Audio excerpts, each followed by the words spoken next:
우리가 부흥이라는 단어를 들으면 우리 머릿속에 떠오르는 이미지가 몇 가지가 있을 겁니다. 아마 우리 머릿속에 가장 먼저 떠오르는 이미지는 많은 사람들이 교회에 모여서 부흥회를 한다든가 또 뜨겁게 찬양을 한다든가 또 예배를 드리는 장면, 아마 이것이 우리 머릿속에 가장 떠오르는 부흥에 대한 이미지일 것 같습니다. 물론 부흥에 대한 또 다른 이미지가 있습니다. 오늘날 새롭게 등장하는 이미지들은 부흥이라는 건 단순히 숫자가 많은 게 아니고 사람들이 모였을 때 그것에 진정한 회개가 있고 결단이 있고 변화가 있고 이것이 진정한 부흥이다. 그래서 부흥에 대한 또 다른 이해들이 오늘날은 많이 있습니다.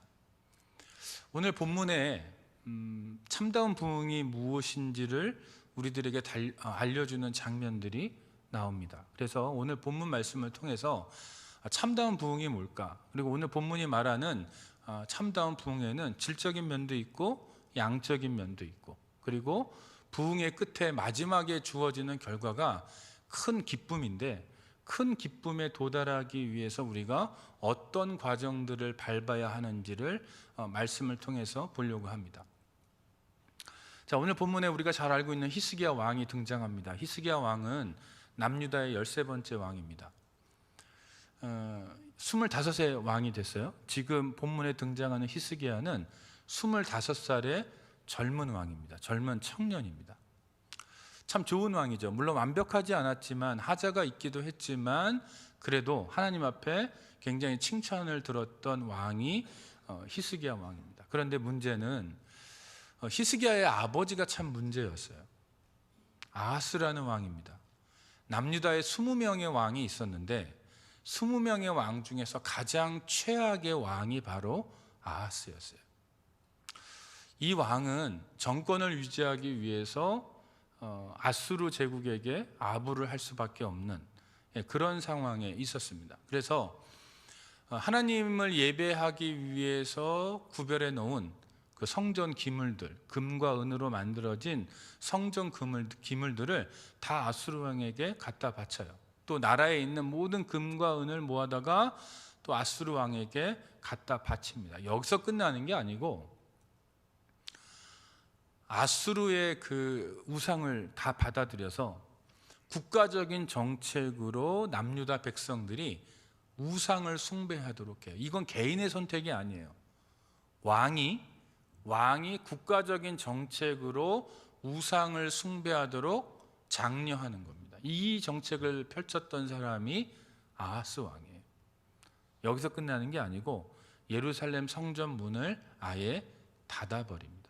그래서 제사장들도 성전에 들어갈 수가 없었어요. 아하스가 왕으로 있는 동안에 제사장들도 성전에 들어갈 수가 없었던 때가 바로 이때입니다.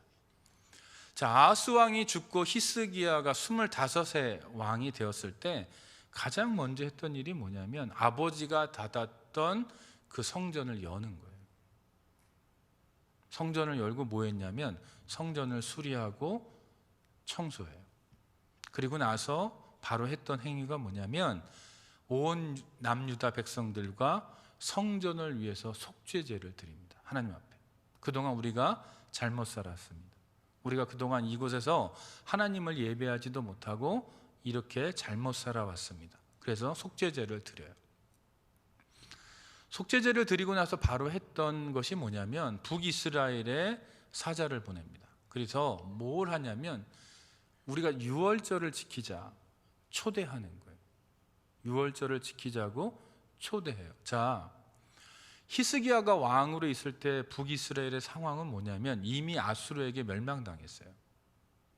그리고 아수르는 혼혈 정책을 펼쳤기 때문에 북이스라엘에 있는 많은 이스라엘 사람들을 자기가 지배하던 여러 나라에 퍼뜨리는 거예요. 이주시켜요. 그리고 또 그 지역에 있는 타 지역에 있는 사람들을 많이 북이스라엘 사람들 속으로 데려옵니다. 그래서 서로 결혼하게 만들어서 혼혈을 만들어요. 왜요? 그래야 반란을 안 일으키니까. 그 사람들이 바로 오늘 알람이 반란을 일으키는군요. 오늘은 모니터도 안 되고 알람도 울리고 다양한 이벤트가 많습니다.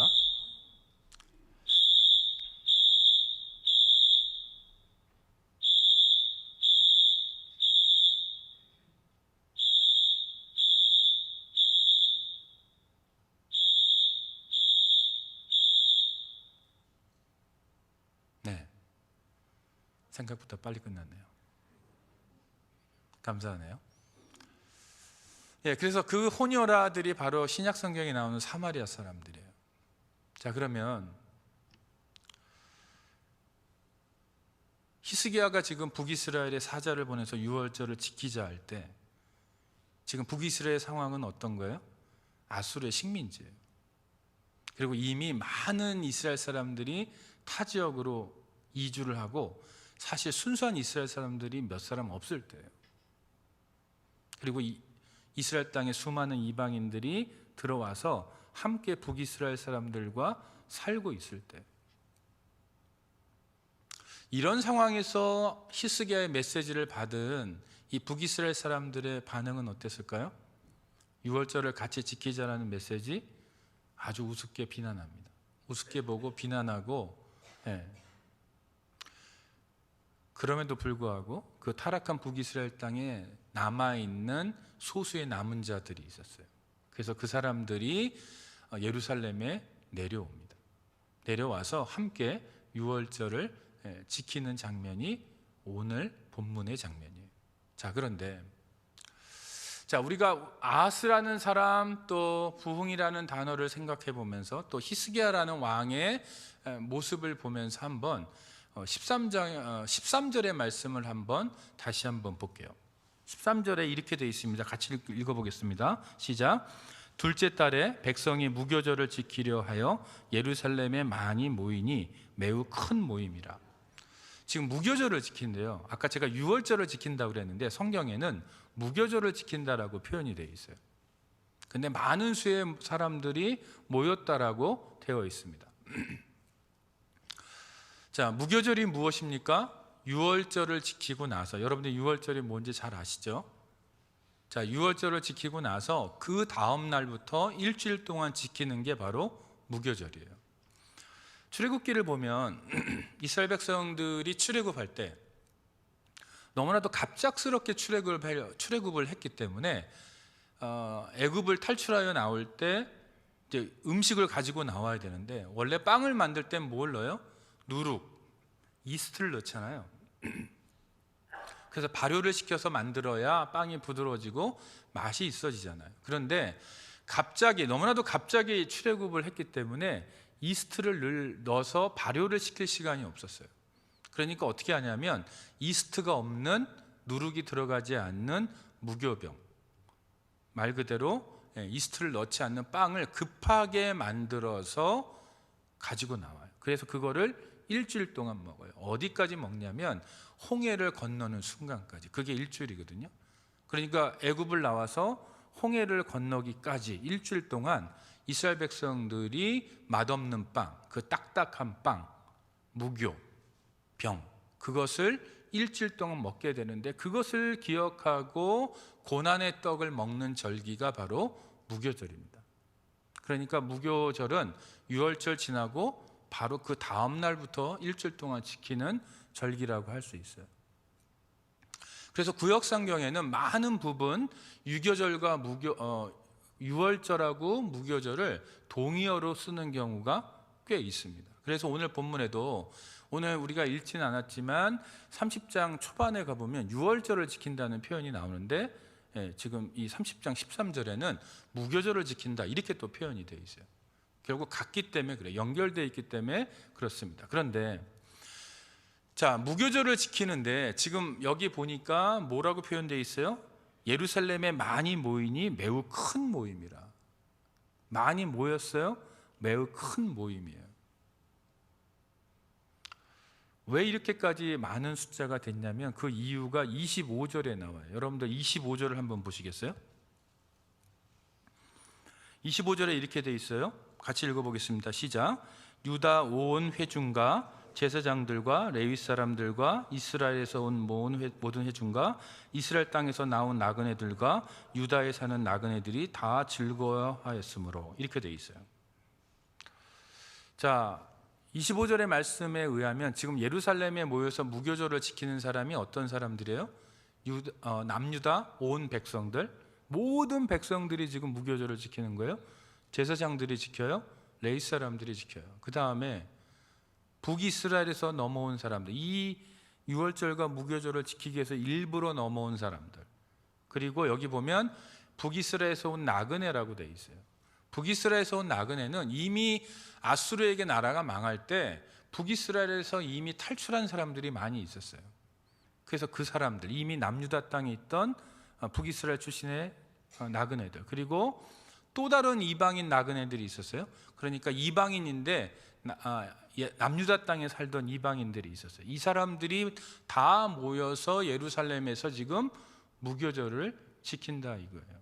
그래서 숫자가 굉장히 많아요. 그러면 이 대목만 보면 진짜 부흥하는구나 라고 느낄 수 있겠죠. 왜? 많은 수가 모였으니까. 그런데 진짜 부흥의 의미는 이 숫자가 모여서, 많은 숫자가 모이는 것이 아니고 많은 숫자가 모여서 뭘 하느냐가 중요한 거예요.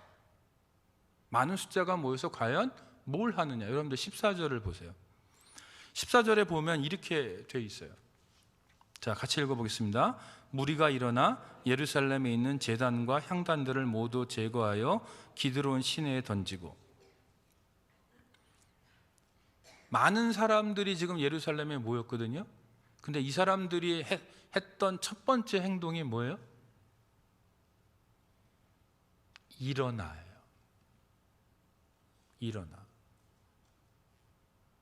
여기서 일어난다라는 표현은 말 그대로 누워있거나 앉아있다가 일어난다는 표현이지만, 여기에 쓰여진 히브리어는 그런 행위적인 부분보다는 상징적인 의미로 많이 쓰이는 단어예요. 이건 뭐냐? 뭔가를 결단하고 행동에 옮긴다라는 뜻이에요. 그러니까 이 많은 수의 백성들이 모여서 뭐 하고 있냐면, 첫 번째로 한 게 뭐냐면 무언가를 결단했다라는 거예요. 무언가를 결단해요. 그럼 뭘 결단했을까요? 14절 후반부에 뭐가 돼 있어요? 제단과 향단들을 다 기드론 시내가에 버려버리는 거예요. 제단과 향단은 뭐예요? 우상 숭배할 때 쓰는 장소고 도구예요. 그러면 이스라엘 백성들이, 이 남유다 백성들과 이 지금 예루살렘에 모여서 지금 유월절과 무교절을 지키는 이 사람들에게서 발견할 수 있는 부흥의 첫 번째 모습이 뭐냐면 무언가를 결단해요. 근데 그 결단의 내용이 뭐냐면 우상을 제거하는 거예요. 그런데 여러분, 누가 일어나요? 지금 방금 읽은 14절에 누가 일어난다고 돼 있어요? 히스기야가 일어났어요? 아니에요. 제사장들이 일어났어요? 아니에요. 레위 사람들이 일어났어요? 아니에요. 누가 일어났어요? 무리가 일어났어요.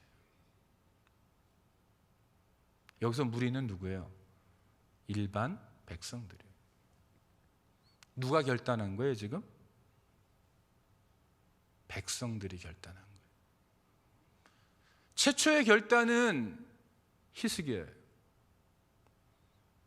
제사장들도 결단하고 레위 사람들도 결단하고 성전을 성결케 하고 유월절을 지금 집리하려고 해요. 근데 진짜 부흥은 뭐냐면 왕 한 사람이 바뀌는 게 아니에요. 제사장들과 레위 사람들이 바뀌는 게 아니에요. 물론 그들도 바뀌어야 되죠. 그러나 진짜 부흥은 뭐냐면 누가 일어나야 돼요? 무리가 일어나는 거예요.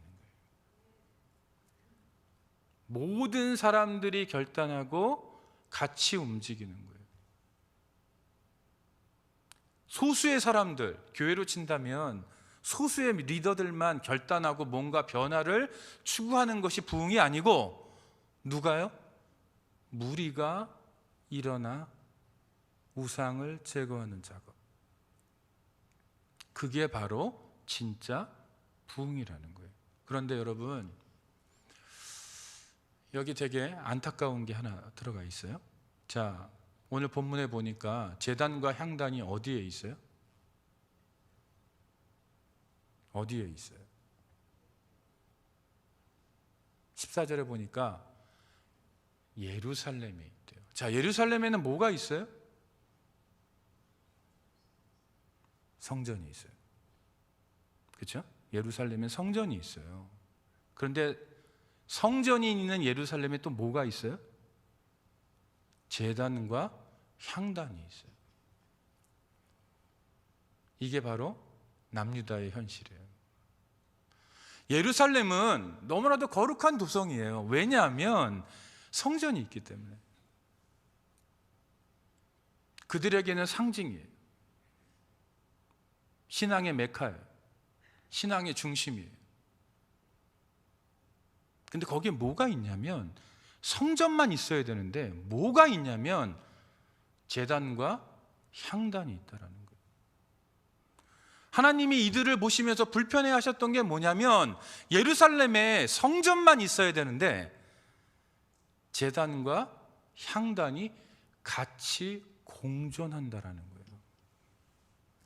여러분들 이게 뭘 뜻할까요? 하나님을 믿겠대요. 왜? 성전이 있으니까. 하나님을 믿겠대요. 그런데 하나님만 믿지는 않겠대요. 우상도 믿겠대요. 왜요? 하나님만 믿어서 뭔가 부족한 것 같아요. 뭔가 믿음지 않아요. 그래서 우상을 끌고 와요. 우상을 의지해요. 우상을 바라봐요. 그리고 우상을 사랑해요. 하나님이 이들에게 첫 번째로 요구하셨던 작업이 뭐냐면 이 제단과 향단을 제거하는 거예요. 그건 뭐예요? 하나님만 믿겠다라는 결단이에요. 신앙을 굳이 두 가지로 구분하면 이렇게 구분할 수 있어요. 하나님만 믿는 신앙이 있고요. 하나님도 믿는 신앙이 있어요. 하나님만 믿는 신앙, 하나님도 믿는 신앙. 지금 이 남유다 백성들, 이 예루살렘, 이 거룩한 도성에 하나님만 믿는 신앙이 있는 게 아니고 하나님도 믿는 신앙이 있는 거예요. 그런데 이들이 지금 결단하고 일어나서 제단과 향단을 기드론 시내가에 다 버려버리는 행위는 뭐예요? 이제까지는 우리가 하나님도 믿었어요. 우상도 믿고 하나님도 믿었어요.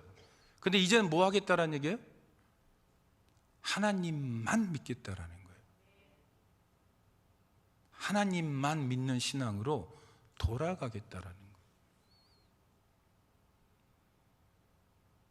많은 수가 모여도 이런 결단이 없으면, 이런 방향 전환이 없으면 아무리 많이 모여도 그건 부흥이 아니에요. 그런데 이 장면을 부흥으로 부를 수 있는 근거는 뭐냐면 이들이 결단하고 일어나서 그 우상을 제거하면서 하나님 앞에 무엇을 보여주고 있냐면 이제는 하나님도 믿는 게 아니고 하나님만 믿겠습니다라는 그 방향의 전환이 일어나고 있다라는 거예요. 그게 바로 진짜 부흥이라는 거예요. 이런 결단이 우리들에게 있을 때 그게 진짜 부흥이라는 거예요. 근데 여기 이런 부흥에 이런 좋은 점만 있는 거냐? 그렇지 않아요. 여러분들 15절을 한번 보세요. 15절에 이렇게 되어 있습니다. 같이 읽을게요. 시작. 둘째 달 14째 날에 유월절 양을 잡으니 제사장과 레위 사람이 부끄러워하여 성결하게 하고 번제물을 가지고 여호와의 전에 이르러.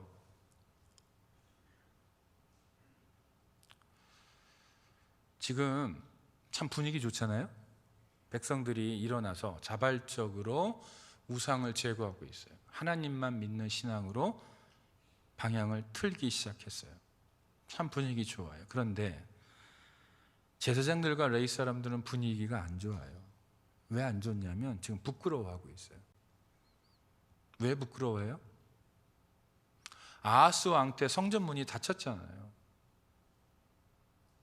성전에서 제사를 지낼 수가 없었잖아요. 예배를 드릴 수가 없었잖아요. 그럼 이 제사장들과 레위인들은 뭐가 되는 거예요? 그냥 손 놓고 놀고 있었던 거예요. 갑자기 유월절을 지키는데 유월절을 집리할 수 있는 율법의 규정에 따라 제사장들과 레위인들이 준비가 되어 있어야 되는데 어때요? 준비가 안 되어 있는 거예요. 부끄러워하는 거예요. 여러분들, 부흥은 우리를 부끄러워하는 거예요. 부흥은 하나님 말씀대로 살지 못한 것을, 혹은 하나님의 말씀에 준비되어 있지 못한 것을 부끄러워하는 것이 부흥이고, 그것을 회복하는 게 부흥이에요. 오늘 이 제사장들과 레위인들이 보여주는 이 부끄러움의 모습이 사실은 우리들에게도 있어야죠. 근심을 이루는 회개를 만들어내는 근심, 그리고 여기에 이 부끄러움 때문에 이들이 더 자신을 돌아보고 정결하게 하는 역사가 오늘 본문 가운데 나타나서 이 유월절과 무교절이 하나님이 보시기에 아름다운 유월절, 무교절이 되고 있다는 거예요. 그래서 이 부끄러움은 거룩한 부끄러움이에요. 하나님 앞에 내가 그 뜻대로 살지 못한 것을 부끄러워하는 것은, 그것은 정말로 거룩한 부끄러움이라는 거예요. 참 좋아요. 여기까지 되게 잘 가고 있어요. 그런데 사건이 터져요.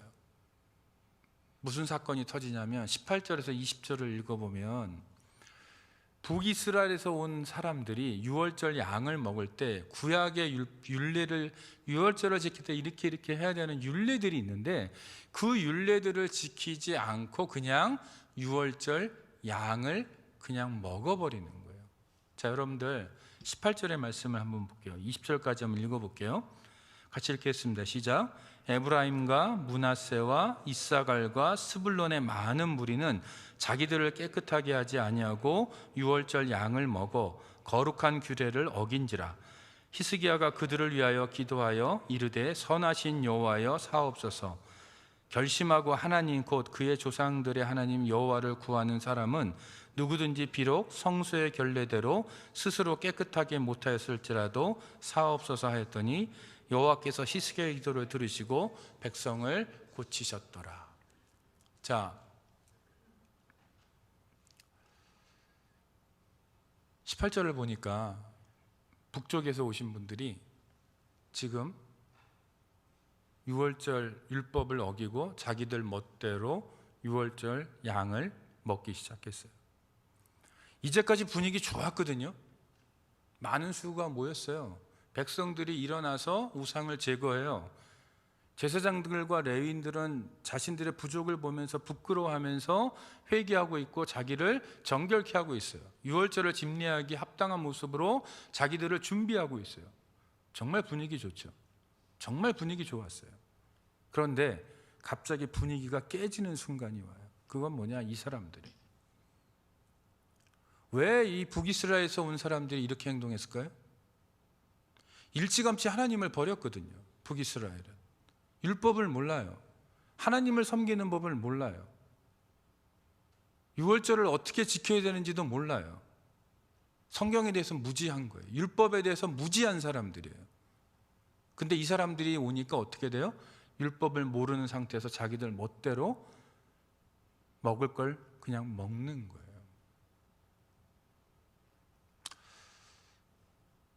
이 대목이 되게 중요해요. 이 대목 가운데 히스기야가 어떻게 반응합니까? 18절 후반부를 보세요. 히스기야가 그들을 위하여 기도하여 이르되 선하신 여호와여 사옵소서. 히스기야가 이들을 정죄하지 않아요, 여러분. 야, 이놈들아, 니네들 때문에 분위기 다 깨졌어. 우리가 지금 우리끼리만 유월절 지켰으면, 무교절을 지켰으면 우리가 잘 지켰을 것 같은데 너희들 때문에 예배를 망쳤어. 이 절기를 망쳤어. 이 거룩한 절기를 너희들 때문에 망쳤어 라고 비난할 법한데 히스기야는 그렇게 하지 않고 뭐 하고 있어요? 이들을 위해서 중보기도 하고 있어요. 이들을 위해서 중보기도 하고 있어요. 그리고 20절에 가보면 이렇게 되어 있어요. 여호와께서 히스기야의 기도를 들으시고 백성을 고치셨더라. 분명히 율법을 어겼잖아요.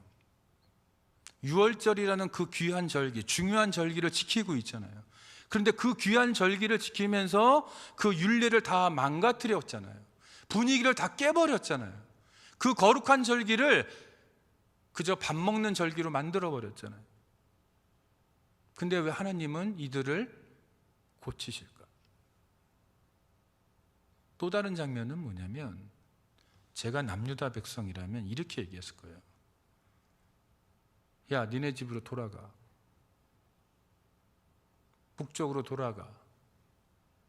니네들 때문에 우리 유월절 다 망쳤어. 제가 남유다 백성이라면 그랬을 것 같아요.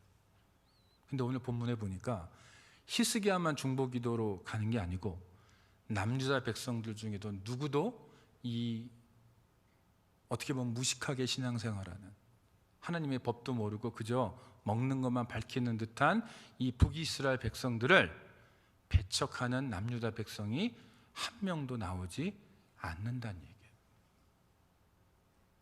왜 그럴까요? 그 이유가 19절에 나와요. 여러분들 19절을 보세요. 19절에 이렇게 되어 있습니다. 결심하고 하나님 곧 그의 조상들의 하나님 여호와를 구하는 사람은, 이렇게 되어 있어요. 이 북이스라엘 사람들이 어떤 사람들이에요? 뭐 하고 내려온 거예요? 그냥 심심해서 내려온 사람들이 아니에요. 예루살렘 성전 한번 구경 좀 해볼까? 남유다 땅 한번 밟아볼까? 가면 좀 뭐 먹을 게 좀 있을까? 이런 거를 생각하고 내려온 사람들이 아니에요. 뭐 하고 내려왔어요? 결심하고 결단하고 내려온 거예요. 그 먼 거리를 뚜벅뚜벅 걸어서 내려오는 이 사람들은 결심하고 내려온 거예요. 뭐를요? 하나님 앞에 유월절을 지키면서 하나님의 얼굴을 제대로 찾아보겠다고. 오랜 기간 동안 내 조상들이 하나님을 찾지 않았는데, 여기에 내려온 사람들조차도 율법도 모르고 하나님을 오랫동안 찾지 않았는데, 그러나 히스기야가 보낸 사자들의 메시지를 듣고 하나님께 돌아오면 하나님이 너희들에게 돌아올 거야 라는 그 메시지를 듣고 결심하고 내려온 사람들이에요.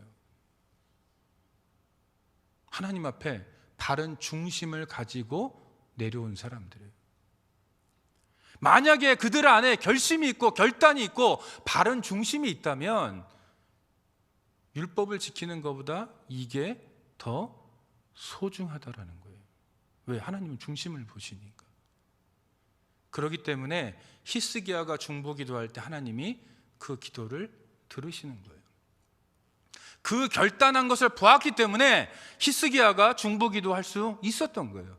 그 결단을 보았기 때문에 남유다 백성들이 이 북이스라엘 사람들을 율법을 어겼다라는 그걸로 트집 잡는 것이 아니고 용납하고 있는 거예요. 부흥은 뭐냐? 조금 뭔가 부족하고 모자르고 서툴러도 어려도 그 사람 안에 하나님을 향한 중심이 있다면, 결단이 있고 결심이 있다면 그것을 용납할 줄 아는 거예요. 한 지체로 품어줄 수 있는 거예요. 그게 바로 부흥으로 가는 걸음이라는 거예요. 지금 남유다 백성들이 북이스라엘 사람들, 이 무지한 사람들을 끌어안고 있어요. 하나의 공동체로 합쳐지는 거예요. 이 장면 속에서 남과 북이 갈라져 있던 이스라엘 땅이 사실은 통일이 되고 있는 거예요. 이 유월절을 통해서 너무나도 다른데 사실은 통일이 되고 있다라는 거예요. 그래서 하나님은 이들을 용서하시고 고치십니다. 그런데 희한한 장면이 나와요. 자, 아까 제가 무교절은 며칠 지킨다고 그랬어요? 유월절 지나고 일주일 지킨다고 그랬어요. 지금 무교절을 일주일 지켰거든요. 근데 백성들이 뭐라 그러냐면 일주일을 더 지키자라는 거예요. 이거 갖고 안 되겠다라는 거예요. 그래서 23절에 보세요, 여러분. 이렇게 돼 있어요. 같이 읽어볼게요. 시작. 온 회중이 다시 7일을 지키기로 결의하고 이에 또 7일을 즐겁게 지켰더라. 자, 아까 제가 무교절은 뭘 먹는 절기라고 그랬어요? 누룩 없는 빵. 맛있을까요? 맛없을까요? 여러분들 일주일 동안 여러분들 맨밥만 먹으라면 여러분들 먹을 수 있어요? 일주일 동안 맨밥만 먹으라 그러면 힘들잖아요. 무교절이 비슷한 거예요.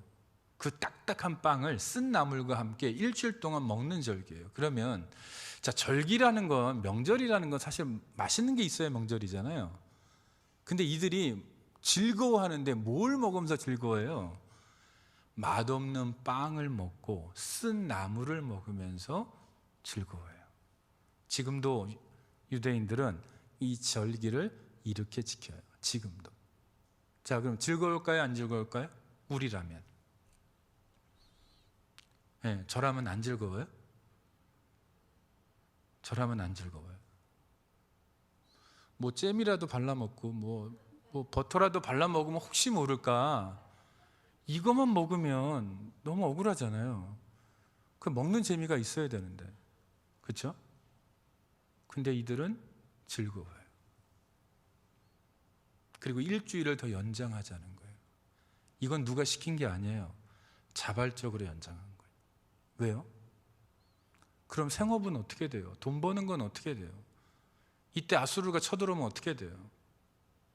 그거 다 하나님께 맡기고 지금의 이 영적인 이 하나님과 연결된 이 상황, 이거를 즐겁게, 아무리 맛없는 음식을 먹어도 즐겁게 내가 누리겠다라는 거예요.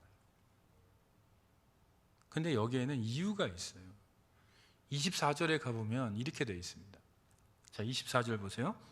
같이 읽어볼게요. 시작. 유다 왕 히스기야가 수송아지 1000마리와 양 7000마리를 회중에게 주었고 방배틀은 수송아지 1000마리와 양 10,000마리를 회중에게 주었으며 자신들을 성결하게 한 제사장들도 많았더라. 일주일을 더 연장할 수 있었던 근거가 뭐냐면 히스기야 왕과 방배들, 나라의 지도자들이 자기의 재산을 내놓는 거예요. 그 절기를 지키면서 하나님 옆에 제사 지낼 수 있는 그 재료들을 공급하고 있는 거예요. 그리고 제사장들은 첫 번째 주 일주일 동안 무교절을 지키는 동안 자신을 성결케 해서 이제는 또 다른 무교절 일주일에 투입될 수 있는, 그것을 집례할 수 있는 준비가 되어 있었던 거예요. 그러니까 여러분들, 누가 준비가 되어 있는 거예요? 왕과 방백과 제사장들, 나라의 지도자들, 영적인 지도자들이 이 무교절을 일주일 동안 연기할 수 있는 그 에너지를 공급하고 있고 그것을 연장할 수 있는 준비가 되어 있었기 때문에 백성들도 기꺼이 연장하자고 말할 수 있었던 거예요. 그렇다면 부흥은 뭐예요? 지도자들이 자기의 것을 자기의 것으로 주장하지 않고 내놓는 거예요. 영적인 지도자들이 준비가 되는 거예요. 그것이 바로 부흥이더라라는 거예요. 근데 부흥이 여기서 끝나는 게 아니고요. 오늘 읽지는 않았지만 31장 1절에 가보면, 자, 31장 1절에 이렇게 돼 있어요. 한번 펴보시고 한번 읽어볼까요? 시작. 이 모든 일이 끝남에 거기에 있는 이스라엘 무리가 나가서 유다 여러 성읍에 이르러 주상들을 깨뜨리며 아사랴 목상들을 찍으며 유다와 베냐민과 에브라임과 므낫세 온 땅에서 산당들과 제단들을 제거하며 없애고 이스라엘 모든 자손이 각각 자기들의 본교업으로 돌아갔더라. 지금 예루살렘을 정결케 했잖아요. 예루살렘에 있는 우상들, 예루살렘에 있는 성전 다 정결케 했잖아요. 그런데 예루살렘만 거룩하고 끝나면 그건 부흥이 아니에요. 여기 보면 뭐라고 되어 있냐면 유다와 베냐민과 에브라임과 므낫세 온 땅에서 이렇게 되어 있어요. 이거는 뭐냐? 남유다만 정결케 한 게 아니고요, 북이스라엘까지. 지금 아수르에게 정복당해 있는 북이스라엘, 그러니까 과거의 이스라엘 땅 영토 전부에 있는 모든 우상들을 다 제거하고 난 후에야 백성들이 자기 집으로 돌아갔다라는 거예요. 부흥은 그저 예루살렘만 정결케 되는 건 부흥이 아니에요. 우리의 예배만 정결케 된다고 그게 부흥이 아니에요. 그럼 뭐예요? 우리 삶의 모든 영역이 거룩해지는 게 부흥이에요. 그 결과가 뭐냐? 26절을 보세요. 26절에 이렇게 되어 있어요. 자, 같이 읽어볼게요. 예루살렘에 큰 기쁨이 있었으니 이스라엘 왕 다윗의 아들 솔로몬 때로부터 이러한 기쁨이 예루살렘에 없었더라. 결과가 뭐냐면 큰 기쁨이에요. 근데 이 큰 기쁨에 도달하기까지 이런 스텝들을 밟아서 이 유월절을 지켰던 사람들에게 큰 기쁨이 임했어요. 근데 어디에 임했어요? 장소가 어디예요? 예루살렘이에요. 예루살렘의 뜻은 평화의 도시예요. 그동안 평화가 없었어요? 그동안 기쁨이 없었어요. 근데 이제서야 예루살렘에 평화가 임하고 기쁨이 임하는 거예요. 여러분, 부흥은요, 성전을 여는 거예요. 부흥은요, 성전을 정결케 하는 거예요. 부흥은요, 제사장과 레위인들이 정결케 되는 거예요. 부흥은요, 온 백성들이 정결케 되고 일어나 결단하고 우상을 제거하는 거예요. 부흥은요, 좀 부족하고 연약하고 좀 뭔가 모질란 사람들을 그들의 중심을 보면서 품어주는 거예요. 부흥은요, 교회 리더들이 자기 것을 깨고 나와서 자기 것을 자기 것으로 주장하지 않고 오픈할 때 부흥이 일어나는 거예요. 부흥은요, 진짜 부흥은요, 그저 예배만 거룩하게 되고 끝나는 것이 아니고 자기 삶의 온 영역이 거룩하게 되는 거예요. 자, 그렇다면 우리가 지금 팬데믹에 들어간 지 2년 반 딱 됐습니다. 목회자로서 관찰하는 건 뭐냐면 팬데믹이 들어오면서 자기 자신의 성전 문을 닫은 분들이 참 많다라는 걸 느껴요. 하나님 앞에 예배하는 삶을 중단한 분들이 많아요. 팬데믹을 핑계로. 아하스가 성전 문을 닫는 거나 지금 팬데믹 상황에서 성전 문을 닫고 예배를 멀리하는 거나 결국은 같은 거예요. 그럼 이 상황에서의 부흥은 뭐예요? 자기 마음의 성전 문을 닫은 분들이 그 성전을 여는 거예요. 열고 뭐 해야 돼요? 정결케 해야 돼요. 그동안 나태해지고 하나님을 찾지 않았던 그 상황에서 돌이키는 것이 바로 부흥이에요. 부흥은 제사장과 레위인들이 거룩해지는 거라고 했는데 1차적으로는 교회 목회자들이 거룩해지는 거죠. 그러나 왕 같은 제사장인 모든 크리스찬들이 뭐 하는 거예요? 거룩해지는 거예요. 성전을 거룩하게 한다는 것은 여러분 자신이 성령이 거하는 전인데, 여러분 자신이 성령이 거하는 전인데, 그러면 우리가 거룩해지는 거예요. 우리 모두가 거룩해지는 거예요. 내 안에 있는 생각, 내 안에 있는 감정, 내 안에 있는 의지를 성령의 뜻에 굴복하는 게 바로 부흥이라는 거예요. 그게 바로 성전이 거룩해지는 거고, 왕 같은 제사장으로 이 땅을 살아가면서 거룩한 삶을 살아가는 것이 바로 부흥이라는 거예요. 그저 교회 몇 사람들이 거룩하게 되고 끝나는 부흥이 아니고 온 백성들이 일어나서 결단하고 움직일 수 있는 그런 부흥, 공동체가 한꺼번에 움직일 수 있는 그런 부흥, 그게 진짜 부흥이라는 거예요.